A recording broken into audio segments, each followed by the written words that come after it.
Talk about a clash in the sky. Had to pay extra for those sound effects.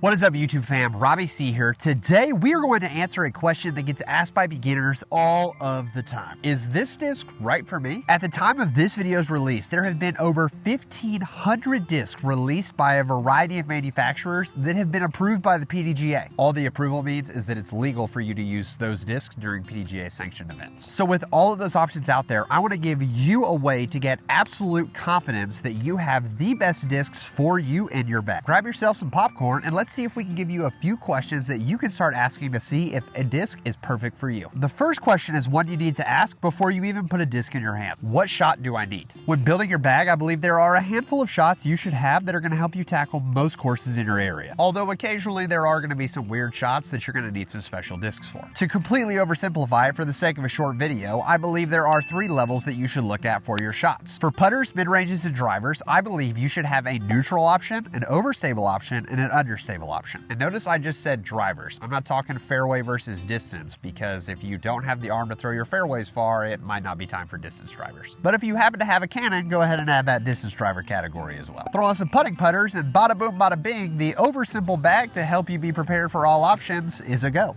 It's not that easy. We're going to dive more into this on the third question, but different players have different preferences. For instance, I like releasing most things on a hyzer, but recently I played around with someone who preferred throwing things flat, and then the third person on our card preferred throwing things on a little bit of anhyzer. These natural preferences mean that with the same disc in our hands, we're going to have different results, unless we're willing to put in the mental work to overcome our natural preferences to get the disc to do something different. Taking us back to the point of this first question, what type of shot am I looking for? If I'm looking for a disc that I can throw on that big crescent-shaped 300-foot hyzer, but I have a natural anhyzer release, I'm either going to have to change how I'm throwing it or find a disc that's more overstable to help me reach that desired shot. Which takes us to the second question. I hope you still have that popcorn, because the second question is quite simply, what does the disc do?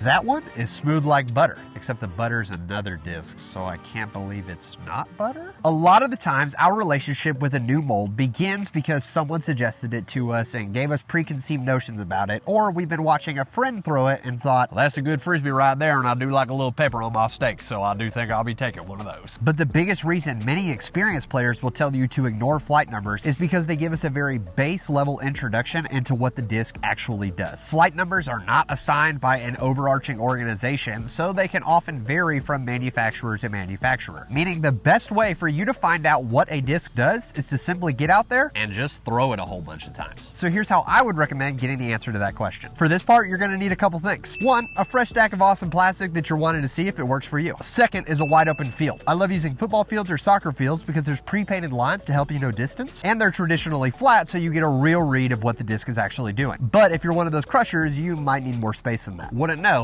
Couldn't be me. Hashtag noodle arms unite. And third, although not completely necessary, a stack of cones is super helpful. Start out by just throwing the disc a multitude of times. If you want to aim at something, that's totally fine, but you're just trying to get a feel of what the disc does when you throw it a multitude of ways. We'll call that the first date phase. Afterwards, to see if this relationship's going to go any further, you're going to start testing it on a variety of lines. This is where the cones can come in super handy. I love to create 2 arcs in the field that give me a lot of shot shaping opportunities to see if a disc can hold an anhyzer the whole way, or if I'm able to hit those straight gaps while I'm on the course. Remember, the first question is what shot am I looking for? What the disc does is important, but it's erroneous if it doesn't fit a shot that I'm looking for in my game. Now, obviously, having multiple copies of a disc is helpful so that you don't have to spend as much time running back and forth, but you can also take multiple discs that you're testing out to the field at the same time and try them all at once. Just be sure to take some mental notes so you actually remember what each disc does rather than mushing them together. Thankfully, I didn't have to spend a ton of time running around thanks to today's amazing sponsor, because they sent me so much awesome plastic. Clash Discs is a disc golf manufacturer based out of Finland. Their goal is to create discs that are easy to use, easy to throw, easy to understand, and feel incredible in the hand. After getting a chance to throw their entire lineup, I believe they've not only succeeded in that goal, but they've surpassed it by a mile. Or perhaps I should say a kilometer, because it's in Europe. With incredible mold names like Berry and Mango, you're sure to remember every Clash disc that you come across, and your opponents are going to remember them too when you see seamlessly throw them down the fairways and easily find the chains. So if you'd like to find your next reliable disc that feels amazing in the hand, head over to ClashDiscs.com. Thanks again to Clash for sponsoring today's video, and let's jump back in to see our third and final question. Now the real decisions? Those come when we look at the crossovers between questions 1 and 2. Leaving us with our third question and the most important one from the beginning, is this disc right for me? Pretty much every disc review out there is going to use some generic phrases like, it just feels good in the hand, holds any line that you put it on, it's just easy distance. But the best part is, you just tested all of those things by going out to the field and seeing what the disc actually does. So you get to decide, does it actually feel good in your hand? I might suggest dipping it in some water and seeing how the disc feels when it's wet. Did you feel like you were getting some consistently good results or hitting the lines you were looking for when you were throwing a multitude of shots while out there? These are all questions that only you can answer. And if you have discs that you're still on the fence about after taking them to the field and think they might work for a certain shot, I'd highly suggest taking them out to one of your local courses and playing around with just the disc that you're trying out. The best way to find out if you'll lean on it when you have a multitude of options is to see how well you can lean on it when it's your only option. For instance, when I got this shipment of discs, this cookie felt amazing in my hand and probably has the best hand feel out of every single disc in the Clash lineup. But the more I threw it out on the course and in the field, I just realized that the shot I'm looking for in my bag doesn't match up with what the cookie does for me. And sometimes that's just how the cookie crumbles.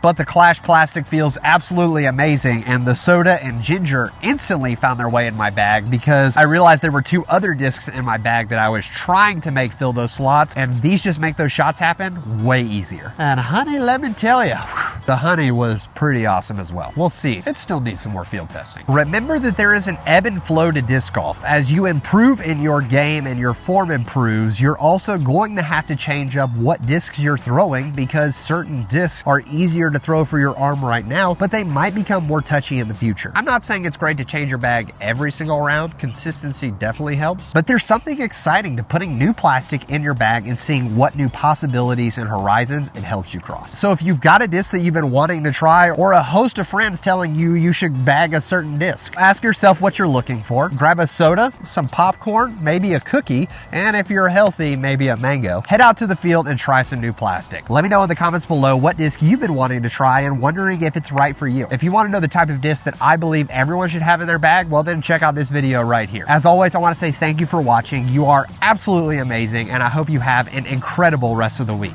But for now, I'm going to leave you with the birdies.